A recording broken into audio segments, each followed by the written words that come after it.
whakarongo ki te tangi a te korimako. Kōrero flowing out the hook of force. Kaupapa relevant, kaupapa out of bounds, kaupapa exigent, kaupapa paramount. Nā kona whakapiri mai ki te kaupapa tino whakahira hira whakarongo pi kari kari mai. Hare hare mai, o Taringa hare hare mai. We gotta gather up close everybody. Gather up close everybody. Kani move that body. Kani move that body. Kia ora. Kia ora. Tēnā koutou. Nau mai hoki mai ki te punua pāho o Taringa e whakapāho atu nei I Taua Mutu I raro I ngā manaakitanga te wānanga o te aroa. So Taringa coming out to you again, everybody, and we've got another fantastic lineup of Tario, Tikanga, Hariru Roa, and myself, yours truly, Praone Gloin, and we're happy to be here again, aren't we, e te whānau? Ai. Ana ko tā tātou kaupapa I tēnei rā. We're with Tikanga 101. Ai. And how te kaupapa I tēnei rā, Tario? Ko te kaupapa I tēnei rā, ko te wharekai. Wharekai, ooh, food. Ooh, house. House of food. To launch us into talking about te wharekai, okay, so before we get into there, we're going to share our kiwaha o te wiki. And te kiwaha o te wiki is... kia pai mai hoki. Kia pai mai hoki. Yeah, very tainui this one. Kia pai mai hoki means that's just great, that's fantastic, that's wonderful. How neat is that? Kia pai mai hoki. Kia pai mai hoki. And actually, you can use that language pattern or structure and substitute the pai for other kupu, ne, such as Kino. kia kino mai hoki, which means that's really, really bad. Ne? Or kia nui mai hoki, which means Heaps. Big. Heapity heaps. that's really, really big, or that's a lot. Or kia reka mai hoki. Kia reka, ai. Kia reka mai hoki. Oh, that's really nice. That's really sweet. So, koina te kiwaha. Kia mai hoki. Kia mai hoki. Yeah, but to start off with, kia pai mai hoki. Koe nei tā tātou kaupapa. Ko tā tātou kaupapa ko te wharekai. Kia pai mai hoki. Kia pai mai hoki. And us three here, we've spent a lot of hours on wharekai. Ai. Both in the back and in the front. Neha. Ai roto I te wharekai. And to those of you that aren't familiar with that kupu, with this kupu wharekai, wharekai is the dining hall or the dining room of marae. Ne? So that's where you go to eat.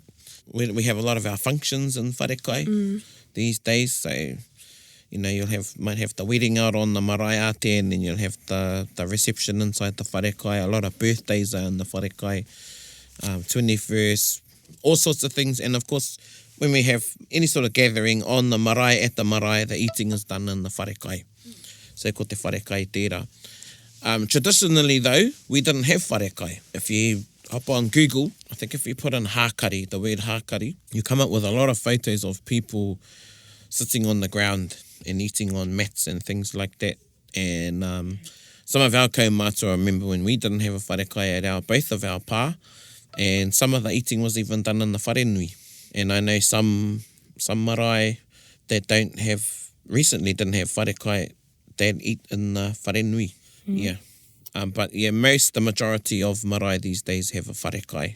We're actually going to talk about some of the tikanga to do with how you should behave in a wharekai. And there's lots. This could actually be a long session. As I've said in previous podcasts, a lot of what we share on Taringa are tasters or as an introduction.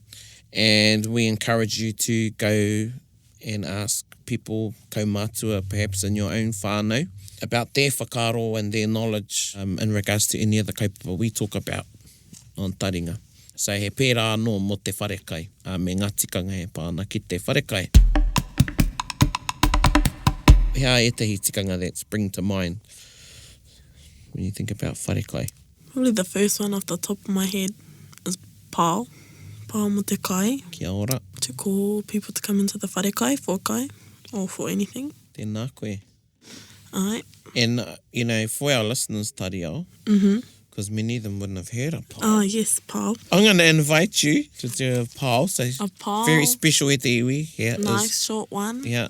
E rauranga tira ma, kua hora te te pu, I koe mai, kei riro te kai I hauhunga e. So, ko te pau tērā e te iwi. Actually, it's something really you hear mostly I roto I te rohe o Tainui nei. Te pau. Mō kau ki runga tāma ki raro. Te pau. And me o tātou whanaunga I roto o te tonga. And I think some iwi have copied us. I think so too. Yeah. I think so too, yes. Yeah. Because it's a good indicator. Yeah. It's a really good indicator to the manuwhiri that it's ready and you can go in for a cup of tea now. Yeah. Otherwise, you're sort of standing there looking at each other, waiting for the first person to move. Koena oki. I know I roto o tūhoi, it's a man that does it. And it's not a pau, but it's they can say taiahaha. Sometimes I've heard them say kaiahaha. Yeah, and they'll be like, taiahaha, taiahaha. E karanga atu ana rongo kia koutou, koari te kai, haramai e ngā manuhiri, haramai. Yeah, they sort of do that. Yeah. Yeah, so same sort of function though. Kia mōhio ai te manuhiri. Ana, koari te kai, haramai ki te whare o rongo. There's one, and it's a kingitanga thing too. When you're having your hakari and the king is present and he's sitting on his main table, and an old tikanga was that nobody left the table until the king did, until the king was finished, or the queen in the past, and nobody left until they did. But I'm not sure whether there's just no real awareness around that tikanga these days, why you don't see that very often anymore, or whether something else is going on. Hea ho whakaro o praone? Yeah, just to pick up on that too, I think traditionally we done that before the kingitanga. I think if there was an ariki present, that you would wait there until the ariki had finished, or the rangatira, whoever was manuhiri tuarangi pia. And until they were finished and everybody would get out. And just quickly, I went to China once and we went to a lot of Chinese banquets. And some of them, there were some etahi rangatira haina manei reira. And as soon as they stood up, everybody stood up. And I was like, oh, aihua Māori tēnei. Yeah, but just to go back to what you were asking and people not knowing or being conscious of that, I think there's the people that sort of follow the movement and they're very aware, and then there's those that don't, or they don't come to enough of the hui. So he kuare rātou. Yeah, engari he tika tēnā. I've seen more and more, like some places, they don't know it all. Yeah, so mā tātou rātou e whakaako. Right. Yeah. So those of you that, to all our listeners out there, koena tētahi o ngā tikanga. If the kingi Māori is present, then you should wait. You shouldn't leave the wharekai until the king is ready to leave. Yeah. But I believe that to be a tikanga from the old days, from when an ariki was present, a rangatira, you would sit there and it's all about manaki I aia. Ai.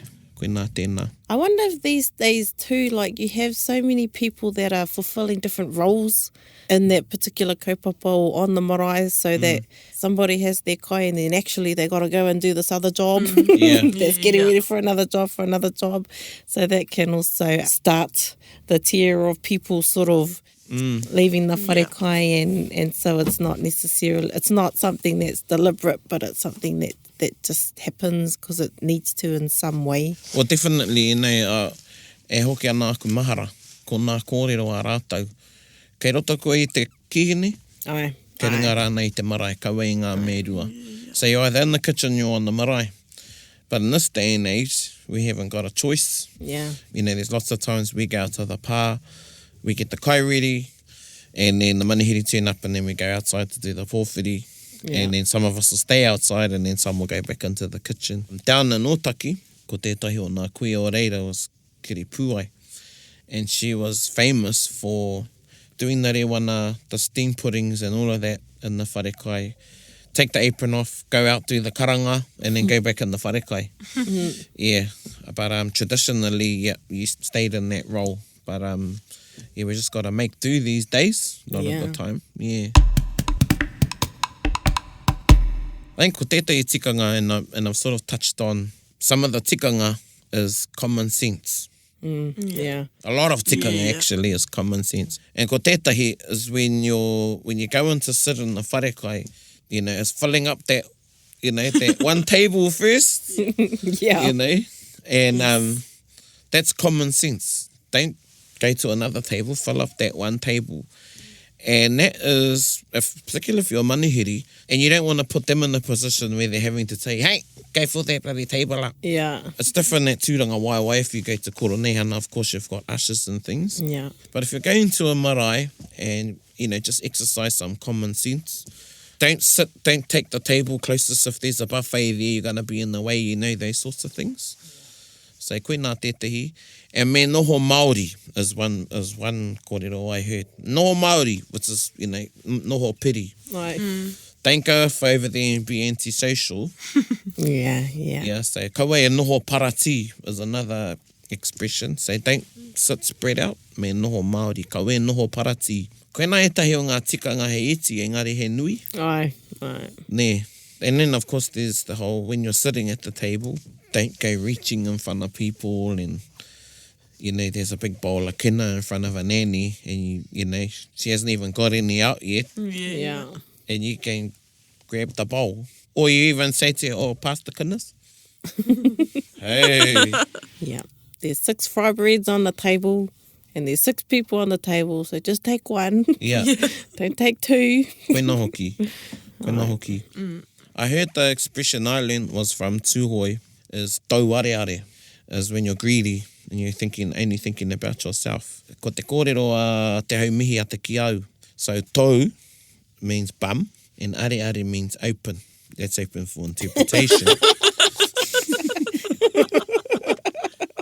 Engari, ko tana kōrero ki au mo te tau areare was from when, going back to when we didn't have wharekai, and you'd sit on the ground, on the whāriki, and you'd pretty much eat what was directly in front of you. It was rude to ask for anything that wasn't in front of you, because you're asking for kai from something that's in front of someone else. So someone who was tau areare was someone that would reach over the whāriki, and then their bum would show because it would lift up from the ground.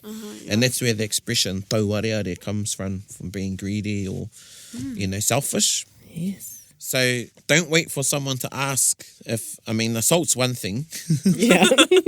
But, you know, if you've got the bowl of kina in front of you or whatever, you know, pass it around. Don't wait for someone, you know, you can see someone that haven't got that particular kai on their table, you know, pass the bowl to them. Don't wait for them to ask for the kai. So I think that's the exchange without any language coming out of the mouth, you know. That's the knowing when you go in the wharekai. Yeah. One ko tētahi anō is for serving, and particularly us as Māori, is kai over the head. Aye. Yeah. So even if I go into a restaurant, I'm very particular where I sit because I've got hang-ups too from watching too many mafia movies. So I've got to like always see the door. I hate my back to the door. But yeah, if our table's weighted, I like to sit with my back to the wall because there's lesser chance of the waitress coming behind me or waiter and passing food over my head. Well, that really gets, so, you know, a lot of time when we go for dinner, we all sort of like dodging if there's a group of Māori who are on the table and you're sort of going like this because you don't want the kai to go over your head. So if you're lucky to waitress in the wharekai or serve, don't pass food over people's heads. And I mean, generally, I roto I te ao Māori, whether you're in the wharekai or not, wherever you are, kaua te kai e hipa I te upoko, I te pane tangata. This comes back to tapu e no. And it comes to common sense. You wouldn't want anything hot dropping on your head. Yeah. Ne. So koe nā no te tikanga I roto I te wharekai, I te wā rānei e kai ana te tangata. This is again going into restaurants, and I'm sort of crossing over, but Harikai tonu. yeah, like sometimes I've been to some places and I see them, the cloths that they're using to wipe the seats. Oh, yes. Yeah. Aye. Oh. And they wipe the table They with wipe it. the table with the yeah, seat cloth. aye. I'm like, God, yeah. Yes. There's hygiene ratings, people. Exactly. I'm like, regardless of tikanga, I mean, it should be just tikanga tangata. Aye. Yeah. You know, Aye. it's hygiene. Hygiene, health and safety. Yeah. Keeping things separate. Yeah. Yeah, but that's tapua no, it's the same thing. Right. And I think that those are good analogies, really, of understanding tapua no, is that there's a place for things, I roto i te ao. And yeah, the cloth for wiping we or bummers isn't for where we eat from. And saying that, though, it sort of cracks me up how, you know, we don't like to sit on tables. You know, we frown on it. But it's quite easy for people to stick kai on the seat. Yes. Like I go to some barbecues and stuff, and you know, there might not be tables. It might be sort of like just eat where you can, and people like pull up a spare seat to put their kai on, and I'm like, ooh. They might have wiped the seat with the tablecloth wipe. With the tablecloth. Yeah, I was just like, hey, you ain't sit on, you know, we don't like the tables. It's the same sort of a thing, isn't it? I'm even like iffy, like when I go shopping, I don't put kai on the seat, on the back seat. Oh, you're pretty extremist, I must say. I make compromises. I do make some compromises. Yeah. Sometimes I'll try to make compromises, and when I do, I just get this niggly feeling in me, and then it's just like, oh, nah. Yeah. I suppose, like, in terms of if somebody pulls up the chair to put their kai on it, that's their choice. So it's they're choosing to eat off a seat that somebody's bum's been on. But if you choose to sit on a table that everybody uses, that's another level of nah. Yeah. It's another level of Good nah. point. If they want to eat off where someone else has been, that's it's on them. But you shouldn't sit on a table that everybody's going to use. Yeah. Yeah. Good point. I've noticed that people in the wharekai now actually gravitate to the kitchen and they stay there. They stay in the kitchen. So, I mean, in my marae, we tend to have maybe 2 people in the dining room because people recognise that there's a lot of responsibility and interaction that needs to be done there. And in my whānau anyway, I'm noticing that people are shying away from that, so they stay in the kitchen. But yeah, there is real tikanga that you need to learn, that you need to observe, and that you need to practice and follow through on. And a lot of it is common sense, it's courtesy, it's and it's you need people skills. You need people skills to wait on people and to welcome them into to pile, to welcome them in. And you need to be that go-between the front in terms of the marae, as well as the dining and the kitchen. Yeah. So it's a big job being in the dining room. Yeah, and, you know, just to talk a little bit about the front and the back need to work closely. So, you know, when I'm on the pai, if there's something, if it's a tangi, as they're coming through for hariru, I go up to the wharekai to make, you know, just to see, hey, fellas, all right, you ready? Yeah, we'll be ready, da-da-da-da-da. You know, so there's that communication. Yeah, and I think I take that for granted, you know, because sometimes I go to other marae and that's not happening. Yeah. And there's the flow is impeded.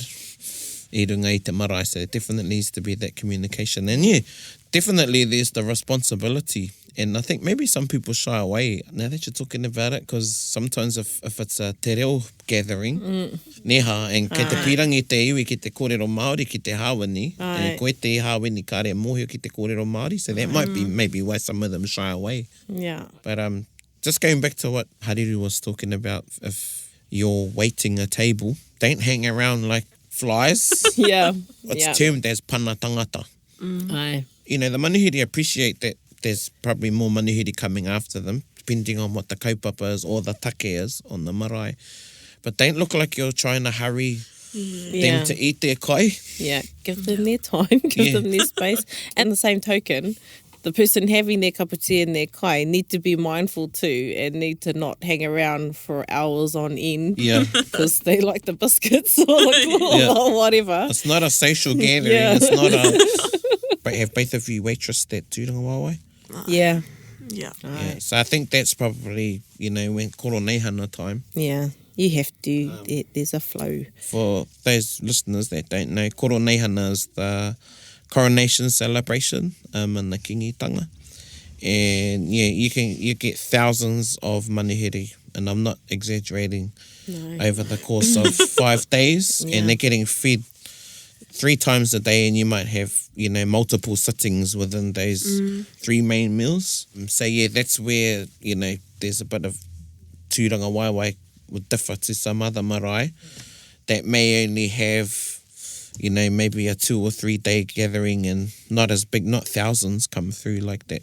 Yeah. But definitely, he tika tēnā, it's a balance on both ends. It's the patience of the tangata whenua, those that are waiting for the tangata whenua, waiting the tables, manaki manihiri, and also the manaki that the manihiri give back is that first they appreciate the manaki that they're getting, that they're afforded, and then their reciprocation of that too is, be conscious of the fact that there's people coming after them, so not to sit around for hours and things like that. And I know we all sort of do our bit. You can tell people that go to the pa a lot because, someone starts cleaning the plates around them. Yeah. And I think that should be the indication to the harmony that they're sort of finished. Yeah.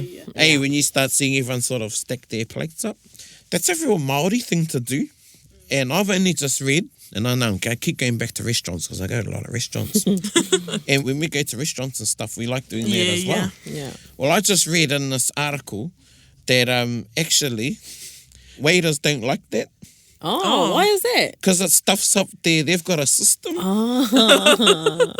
Yeah, they've got a system for stacking their dishes and how they carry them out and stuff. No wonder they know. I've got it. Yeah. Is that for like high-end restaurants or? Yeah. But definitely, i te wharekai, do your bit to try and help out. Even at the end, if it's rolling that newsprint up, which is usually the even that's getting expensive to buy. Yeah. Mo te wharekai, the roll of newsprint. I runga i te tepu.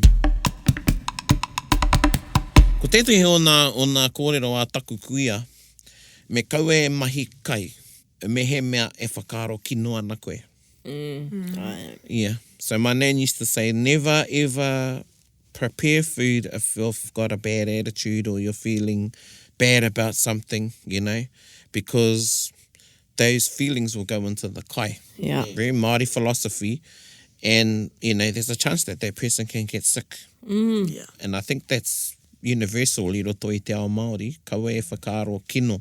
And, I think you can tell when your food's been made with love. Yeah, definitely. I don't think it's only our Māori tikanga though. I've watched, because I like watching movies that are subtitled. Yeah. And I watched this one It's the translator coming out, everybody. And I think it was in Spanish. I think the language was in Spanish. And it had this one scene where this fella had been taumoed to an older sister, but the younger sister and the fella were in love actually. Right. So it was the wedding of the fella and the older sister. And the younger sister she was the one baking the cake, and she was crying, i te tangi, and she was crying and crying, baking the cake, mixing the ingredients, and then when everybody went to eat the cake, everybody started crying. So I rongo i te mama o te wahine rā. And that was a Spanish movie. Yeah, so he mea iwi take pua. Yeah. Huatanga. And I think, just being in the right frame, ia koe manaki ana I te manihiri, haunga te tunu kai. Besides cooking the food is also, if you're in that space where you're interacting with the manihiri. I've been to some hui and, āhua, he te pukuriri pia te hawani. Right. They might have had a bit of drama out the back in the wharekai or something. I mean, that's just health and safety anyway, because next minute you got a punch-up going on in the kitchen. Somebody starts a fire. Or we've all got those, I roto I te whānau, you've got one auntie who does her steam pudding this way, and you've got another one that does it this way, and there's no compromise between the two. We've got an uncle and an auntie, and, one makes their stuffing with thyme only, and the uncle, he prefers mixed herbs. But the auntie doesn't like mixed herbs, so they always have a bit of a tohe. It's got to be just time, got to be mixed herbs. So, koina katoa nā āhuatanga I roto I te wharekai. Mihi I roto I te wharekai. Sometimes I remember, and I hear it sometimes, but it's not always the tāne who gets up to acknowledge, sometimes ka tū te wahine ki te karanga, ne? Yeah. So, you know, a lot of the time I actually prefer the karanga. I think that it's more suitable a lot of the time for the karanga. I think the karanga should take precedent over a mihi sometimes. And then, anyway, when some men get up, tāne get up to mihi, they forget the whole reason of why they've got up. It's ki te mihi ki te ringawera. Right. It's to mihi to the kaimanaki, their hosts. You know, it's not all about them. And they end up using it as a forum or platform to talk about something that may have went on in the marae. Yeah, so you may hear now and again ka tū tehi ki te karanga, or you might have both neha. Ka tū te tāne ki te mihi, ka tū pia tehi wahine kuia ki te karanga ki ngā ringawera. Right. I've even seen, you know, one kuia actually go into the kitchen and karanga in the kitchen. Right, yeah. Yeah, to the ringawera. Hei whakamihi. Yeah. Right. And it really sort of made it quite personal Yeah. that she done that. And it was just a short, you know, short karanga. The cool things about pāo and the wharekai and around the wharekai, I reckon, is that because they're very light-hearted and that's a chance for people to really inject some real Māori humour, eh? Aye. So you're talking about te reka o te kai next minute, you're talking about a husband and wife and a whatever else going on between a couple and I mean that's the kind of Te Māori reka o humour. te kai. Te kai o raro. Yeah, so those are times when you see he tino Māori ne, he tino Māori au āhuatanga.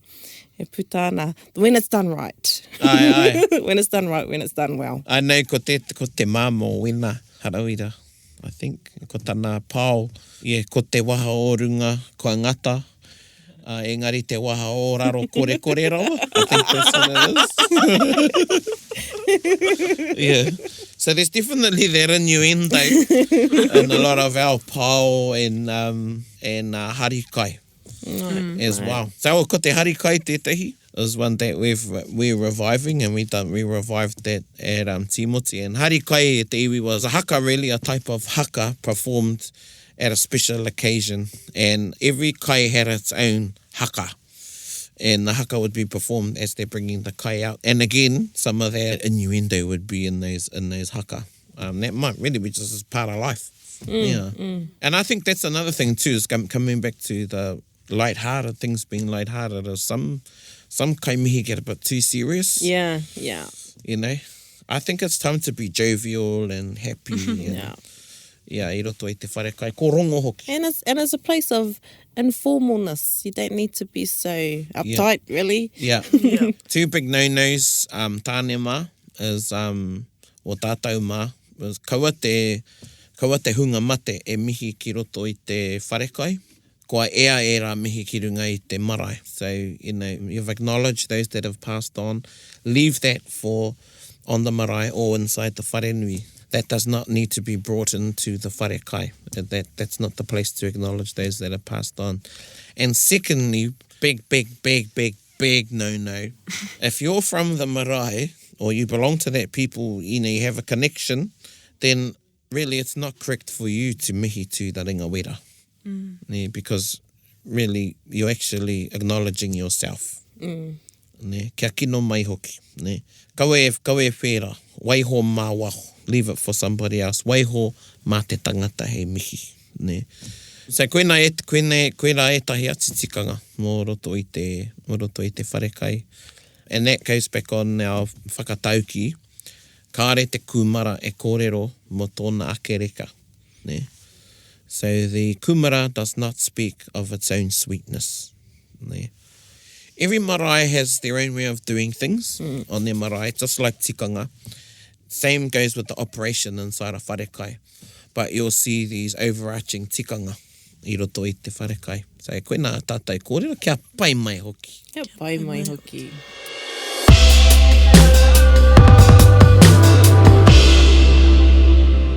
And our wāta for the week is e te pono niho wera. Ka pai. And this waiata is about...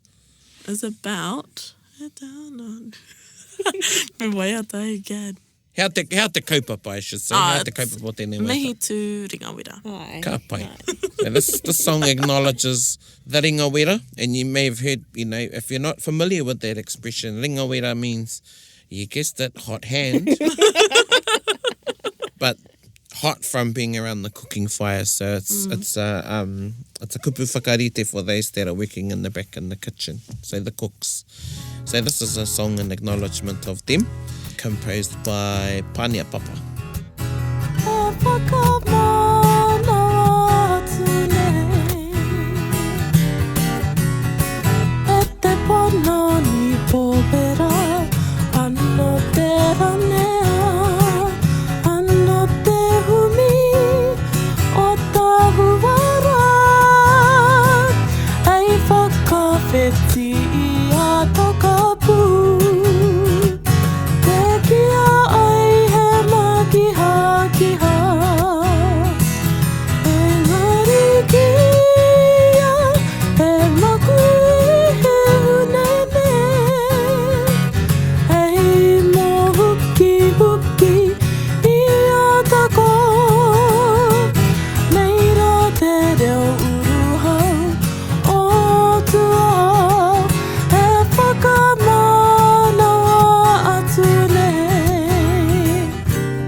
Hey, whakawhete!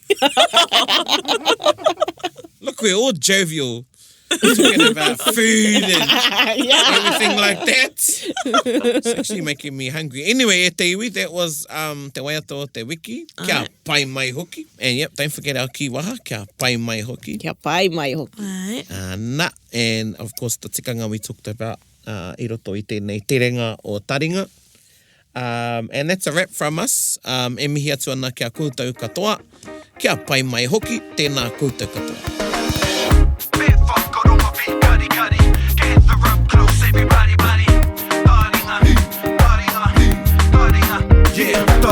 Ki o, whakarongo ki te tangi a te korimako. Kōrero flowing out the hook of force. Kaupapa relevant, kaupapa out of bounds. Kaupapa exigent, kaupapa paramount.